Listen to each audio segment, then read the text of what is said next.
Justin, it's fantastic to meet you today and have a conversation with you about ICC and the role of ICC. But can you introduce yourself? What's your role at Novozymes and what's your role at ICC?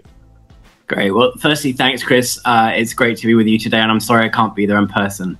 So Novozymes, by way of very brief introduction, is the world's leading industrial biotechnology company. So we work with enzymes, microorganisms, which are basically biocatalysts. So you can use them to replace effectively chemistry with biology in about 40 different industries around the world. So that's everything from bioagriculture to bioenergy, to plastics pollution prevention, to carbon capture and storage, to animal health and nutrition. So as a company, I think it's very fair to say that sustainability, climate issues, nature are very much part of the company's vision, mission, and purpose in terms of trying to make the world a better place. So through that lens, over a number of years, Novozymes has been very aligned with the global sustainability and climate agendas. According to Harvard Business Review, was actually the first company in the world to align its long-term purpose and strategy with the SDGs. So against that background, working with key stakeholders who not only are able to help Novozymes understand this landscape, both at strategic but also very practical and technical levels, automatically brings companies like Novozymes into the field of ICC's work. Because I think it's very fair to say, Chris, that ICC obviously is an organization that represents world and global businesses, not just large international corporates, but also SMEs in over 130 companies around the world, really does have that unique perspective and skill set to enable companies to interact with individual members plus national committees and associations to really do what I think is becoming the most important thing of all for business, which is to future-proof what's going to happen over the next decade, and also ensure that when they are driving those processes forward, that they're actually on the basis of informed decision-making. And it's those key elements that I think ICC really does bring to the table. So just to explore that question a little bit further, I mean, what makes ICC, there are lots of organizations involved in the sustainability agenda, quite rightly so. What makes ICC different to everybody else? What is ICC bringing to the table that others aren't? Yeah, I think that's a fantastic question as well. I think first and foremost, as you say, there are many different organizations. And I think in this day and age, it's really fundamentally important that we all collaborate to get the best out of the time that we have, particularly when we look at the challenge of climate change and particularly the need to accelerate actions. So first and foremost, ICC is actually the business and industry focal point for all business and industry towards the UN climate change process, which is technically called the UNFCCC, which means that not just for the big COP events that we all see on the BBC and on the television at the end of each year, there's an annual process that ICC is actually helping to coordinate and guide for all businesses so that we actually understand what's happening, as observers, not just at the big milestone events, but also a number of the technical conversations that actually feed into what matters to business. So that's when you start seeing lots of conversations around, for example, carbon markets and GHG emissions markets. ICC can actually take a step back and say, okay, that's fantastic, we want to support that, but what does that mean for the real world economy and for real businesses? How do we make that work in terms of tax issues, in terms of legal issues, and actually bring that granularity into the conversation? So again, I think it's this mixture of having, first and foremost, the ability to represent business. Secondly, the ability to inform business as to what's actually happening in that space and to be part of an interface and a dialogue. And thirdly, to make sure that those two elements are actually captured by businesses so they can understand it in their own relevant context. And maybe I should also say it's not just in terms of the climate space that ICC is relevant. It's the same setup in terms of the UN Environment Programme. There's lots of conversations we all know at the moment around things like biodiversity and plastics. And again, ICC is able to replicate that relationship across the UN system as a whole. And also, some of us have just come back from the UN General Assembly, where ICC is the only official business observer organization to the UN process in New York itself. So again, that also adds an additional level of value add that I think a lot of businesses really do appreciate. And how does ICC work? I mean, in your role with the companies that you're working with in the ICC community, How does ICC influence policy? How does it implement solutions, and how does it promote best practice? I think first and foremost, obviously, I'm very privileged and fortunate to chair the ICC and Environment Energy Commission. So that, I think, probably has something like members who are active from across 38 countries, including great support from colleagues in the UK. We also have a very diverse leadership group. We have also got a series of vice chairs who come from a number of corporates. And what we really try and do is first and foremost understand that strategic picture and landscape. I think it's also very fair to say, and this is perhaps the beauty of ICC, that if you're not an expert or you're lacking information or knowledge in one area, that you can certainly find that across, the collaborative working group structure that we have, which is things like biodiversity and plastics. So very much, and I think plastics is maybe another very, very good example. We have the intergovernmental negotiated process that's been set up over the last couple of years. Again, ICC was actually talking to the people who were creating that process before it was started. So there was already engagement in terms of shaping what the outcomes could look like, considering SMEs, considering innovation, considering definition, all the detail that business is going to have to deliver to really support this. And I think first and foremost in that regard, the first real key message from business to policymakers and technical standard setters was, we're here to innovate, we're here to collaborate, and we're also recognized as a challenge. But the best way that we actually address that challenge is by working together.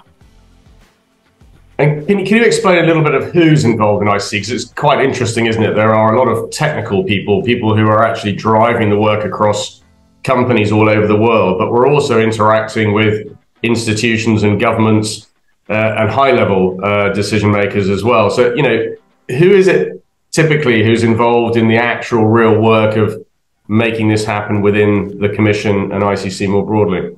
That's a very good question, and I'm always fearful for answering a question like that because I might forget someone. So maybe just in terms of the ICC Commission's leadership, we are extremely fortunate to have fantastic support, particularly from Wendy Miles, who, as many of you know, is a leading climate lawyer, and her organization 20 Essex. We have Kevin Machado from Natura, which is based out of Brazil. We have Angie on board with our dear friend Julia. We also have Tom Smith at Walmart, and we get great support from other companies, including Owen Bethel and the team at Nestle. So this is very much designed to be pulling on the best of everybody. So you have those that work very much across what I would describe as the strategic level thinking of how this system works.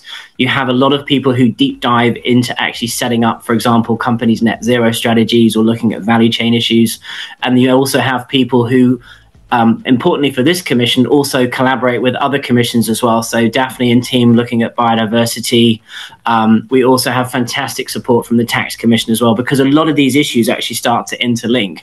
And I think that also goes to one of the other really key issues here, which is that ICC, practically before anyone else, was thinking about how things like trade and climate change actually link up and how those issues are going to impact the real world economy. So again, things like border carbon adjustment mechanisms, they're not necessarily new to ICC, but they're new to a lot of people. So again, having that process by where you can take an issue, understand it, and then plug in the various experts from around the world has been really, really helpful.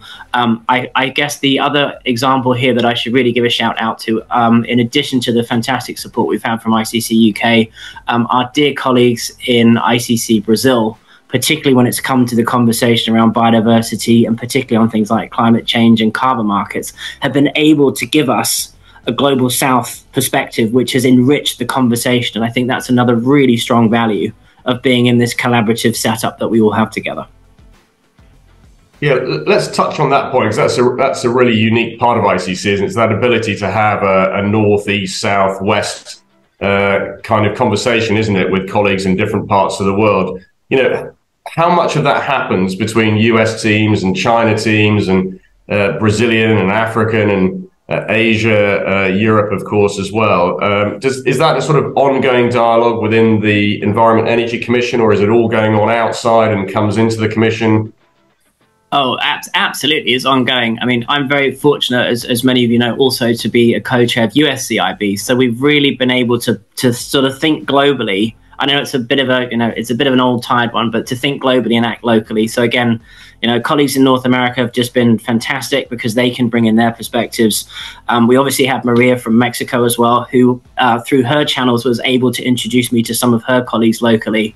The same also in Asia, with Pamela Ma and the work that we've done there. And also just recently, as many of you know, there was a climate week in Africa, the first time ever, and it was ICC Kenya taking the lead. So we really are able to draw on this, unique skill set and expertise. It really is best human being for the job, and it really is a great, organization to be able to get that experience with. But I think most importantly, contribute to as well. It really does need to be that two-way dialogue. So if you are a UK company, you're talking to a UK company and they're asking, why would I get involved in ICC? What would be the sort of 2 things or 3 things you would say, this is why to get involved? I think, obviously being a Brit as well, the UK has always had this kind of international global outlook. It's always had this very strong value system in terms of being able to collaborate and think holistically around issues. But most importantly, I would say, be pragmatic, get shirt sleeves rolled up and get things done.